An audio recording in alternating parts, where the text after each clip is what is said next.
Most people have never heard of it, but one battle, fought in the dusty corner of Central Asia over 1200 years ago, ended up changing the course of world history. It wasn't fought between Rome, Greece or Persia.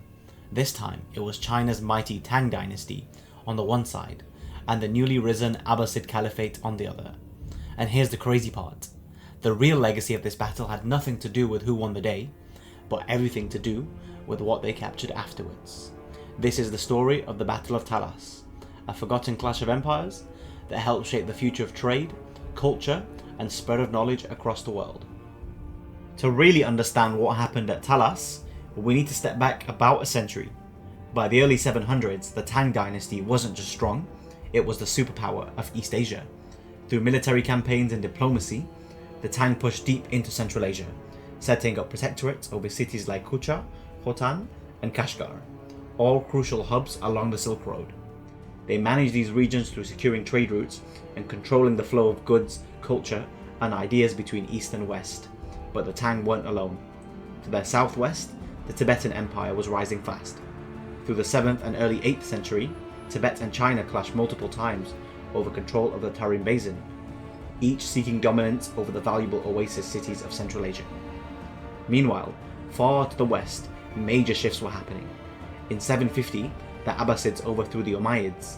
The new Abbasid rulers were eager to extend their power eastwards into regions rich with trade and culture.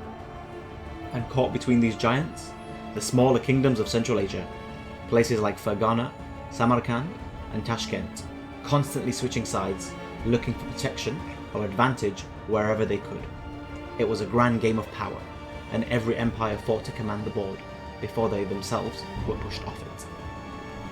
In 748, the Tang general Gao led a brutal campaign against Tashkent, executing its ruler and instilling a pro-Chinese government.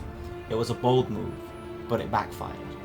The local powers, alarmed by Chinese aggression, sought help this time from the Abbasids under Zayed ibn Salim, who answered the call.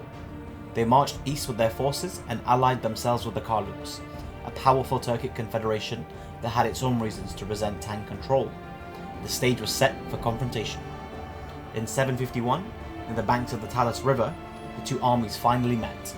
On one side, the Tang forces, battle-hardened veterans under General Gao, and on the other side, the Abbasid troops, skilled fighters from across the Islamic world, backed by the Karluk cavalry. The fighting dragged on for 5 brutal days, and at first, it was evenly matched, bloody, exhausting, and neither side were able to break the other. But then, everything changed. The Karluks, who had been fighting alongside the Chinese, suddenly switched sides. A total betrayal. The Tang army was attacked from the rear, while still fighting the Abbasids in front. Chaos exploded across the battlefield. Surrounded and overwhelmed, the Chinese forces broke. General Gao barely escaped with his life and a small remnant of his army. The Abbasids stood victorious. At first glance, the Battle of Talas might seem like just another forgotten clash between empires, but its impact stretched far beyond the battlefield. Among the prisoners the Abbasids captured were Chinese artisans, and with them, the secret of papermaking left China for the first time.